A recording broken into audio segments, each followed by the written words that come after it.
Assalamualaikum warahmatullahi wabarakatuh. Salam Oase. Bertemu lagi dengan saya, Dr. Elsa, di Oase spesial bulan Ramadan. Sepanjang bulan suci ini, Oase menayangkan dan membahas tentang masjid-masjid tua di Tanah Jawa, khususnya yang ada di Jawa Tengah dan Yogyakarta. Masjid-masjid tua yang dimaksud merefleksikan tentang bagaimana Islam hadir di Tanah Jawa tanpa menghilangkan unsur-unsur budaya yang telah lebih dulu ada. Di kesempatan kali ini, Oase mengunjungi dan menelusuri satu masjid tua di wilayah selatan kota Klaten, atau sekitar 13 km di selatan kota. Masjid tua ini seperti halnya Masjid Tiban Jenar Kidul dan Masjid Tiban Wonokerso pada tayangan Oase sebelumnya, juga merupakan masjid tua yang menjadi cagar budaya. Masjid yang dimaksud adalah Masjid Tiban Golo atau Masjid Golo, yang bagi sebagian masyarakat menyebutnya sebagai Masjid Sunan Bayat atau Masjid Sunan Pandanaran. Masjid yang berada di ketinggian sekitar 25 meter di lereng bukit ini beralamat di Desa Paseban, Bayat, Klaten. Keberadaan masjid ini tidak jauh dari makam Sunan Bayat atau sekitar 350 meter dan berdekatan dengan Goa Maria. Berdasarkan catatan sejarah dan kisah masyarakat sekitar, Masjid Golo merupakan masjid peninggalan Ki Ageng Pandanaran atau yang dikenal dengan Sunan Bayat atau Tembayat. Masjid ini didirikan antara abad ke-14 dan 15 saat Sunan Bayat melakukan syiar Islam di daerah tersebut. Dulu, Sunan Bayat adalah Bupati Semarang dengan nama Pangeran Mangkubumi. Pada mulanya, ia merupakan orang yang kaya raya dan memerintah Semarang dengan sangat baik. Namun, kemudian berubah seiring waktu. Ia mulai lalai untuk menjalankan pemerintahan dan lebih fokus menumpuk harta kekayaan, termasuk dengan menaikkan pajak rakyat.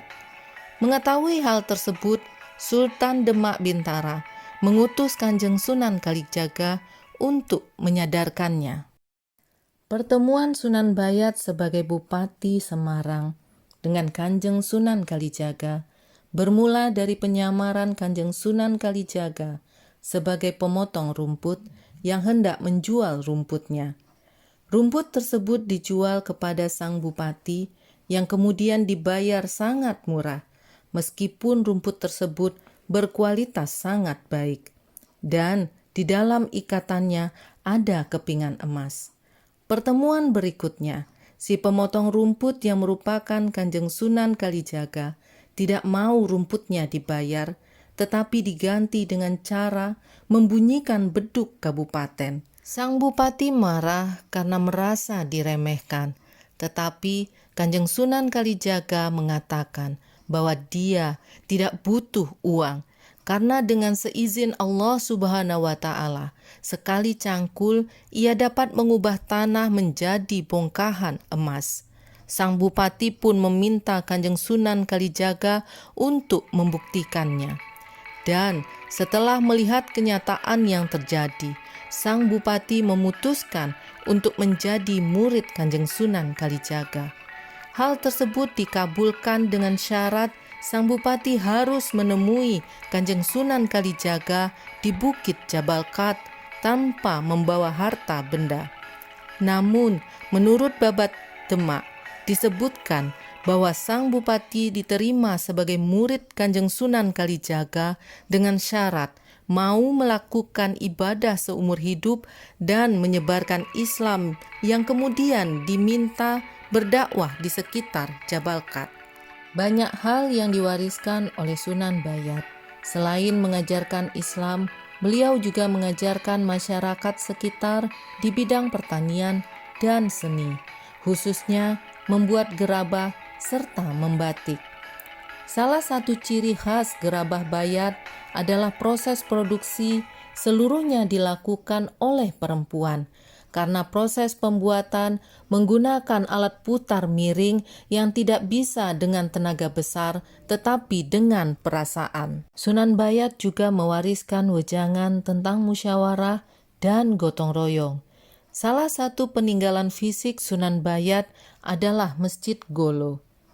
Kata Golo atau Gala merupakan sengkalan dalam aksara Jawa, yaitu ga atau go yang bermakna angka 1 dan la atau lo yang bermakna angka 7. Apabila digabung akan menunjukkan angka 17 yang bermakna jumlah rakaat sholat fardu. Kata tersebut tertulis di atas pintu masuk dalam bentuk tulisan Arab. Hal ini dapat dipahami bahwa masjid adalah tempat melaksanakan sholat, terutama sholat fardu yang berjumlah 17 rakaat. Sebelum memasuki pintu utama di sisi timur masjid, terdapat 2 tangga dari sisi selatan dan timur. Pada anak tangga dasar, terdapat padasan serupa gentong besar. Fungsi padasan tersebut adalah untuk berwudu atau sesuci. Jika ditilik fungsi awal padasan bagi masyarakat Jawa adalah untuk menampung air yang digunakan sebagai pencuci tangan dan kaki sebelum masuk rumah sepulang dari sawah agar bersih. Hal ini dapat dimaknai bahwa sebelum masuk rumah Allah Subhanahu wa Ta'ala harus bersih dan suci. Cara dakwah Sunan Bayat ini tidak jauh berbeda dengan Kanjeng Sunan Kalijaga yang lebih menggunakan simbolisasi yang simbol-simbol tersebut dekat dengan keseharian masyarakat. Konon dikisahkan, air padasan masjid ini diisi oleh salah seorang murid Sunan Bayat, yaitu Syekh Domba, sebagai syarat untuk lepas dari kutukan wajahnya yang menyerupai domba karena merampok perhiasan istri Sunan Bayat di perjalanan ke Jabal Qat. Saat memasuki pintu utama masjid, akan terlihat kesan menyerupa pintu Jawa kuno atau juga peninggalan Majapahit, namun berlapis 2. Menurut saya, jika dimaknai, ini berarti 2 kalimat syahadat.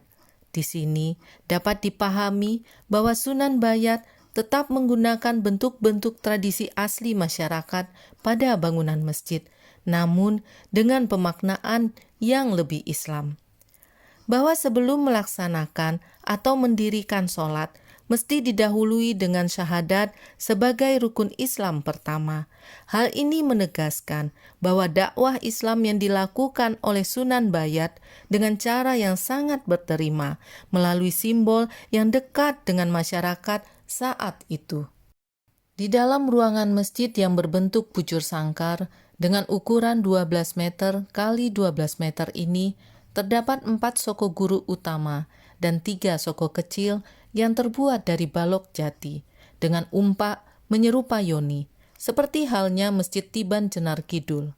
Untuk atap masjid terbuat dari kayu jati atau dikenal dengan sirap seperti Masjid Tiban Wonokerso di tayangan minggu lalu. Di area luar masjid atau tepatnya di sisi timur laut atau sisi utara pintu utama, terdapat beduk dan kentongan yang dibuat oleh Sunan Bayat bersama santrinya. Kentongan pada masyarakat Jawa menjadi bahasa nonverbal untuk mengumpulkan warga atau pertanda bahaya.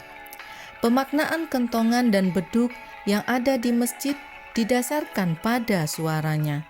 Jika kentongan berbunyi tong, tong, tong, maka suara tersebut diartikan bahwa masjid masih kosong. Sementara beduk berbunyi deng, deng, deng yang diartikan bahwa masjid masih sedang atau masih muat untuk pelaksanaan sholat berjamaah. Apabila menyaksikan masjid dari pelataran halaman, maka akan terlihat adopsi tradisi Hindu yang semula dianut masyarakat setempat. Posisi masjid di ketinggian sudah mengadopsi keberadaan tempat suci agama sebelumnya yang berada di ketinggian. Kemudian, bangunan utama berada di atas landasan yang menyerupa punden berundak stupa candi dengan 2 tingkatan. Hal ini kembali menegaskan adopsi budaya sebelumnya pada arsitektur Masjid Sunan Bayat. Namun arsitektur tersebut syarat makna Islam. Mengapa demikian? Karena menurut saya jumlah undakan yang ada 2 mengandung arti rukun Islam kedua, yaitu sholat. Bahwa punden berundak yang semula ada pada bangunan suci candi untuk ibadah diterjemahkan oleh Sunan Bayat sebagai tempat suci untuk ibadah umat Islam, yaitu sholat, adalah masjid. Kemudian, saat melihat bagian atap masjid, jumlah tumpang atap tidak ganjil namun 2. Kembali, Sunan Bayat mengadopsi karakteristik arsitektural Jawa kuno atau juga Majapahit, namun dengan jumlah yang mencerminkan Islam, khususnya angka 2, yaitu rukun Islam pertama berupa 2 kalimat syahadat dan rukun Islam kedua, yaitu sholat. Jumlah ini akan terkoneksi dengan bentuk mustaka masjid yang menyerupa murda dan atau mustaka raja-raja Majapahit dengan kelopak Padma yang mengisyaratkan keagungan, bahwa syahadat dan sholat adalah bentuk manifestasi manusia terhadap keagungan Allah Subhanahu wa Ta'ala. Dari penelusuran di Masjid Golo, dakwah Sunan Bayat sama halnya Kanjeng Sunan Kalijaga sebagai sang guru, syarat dengan roso dan simbol.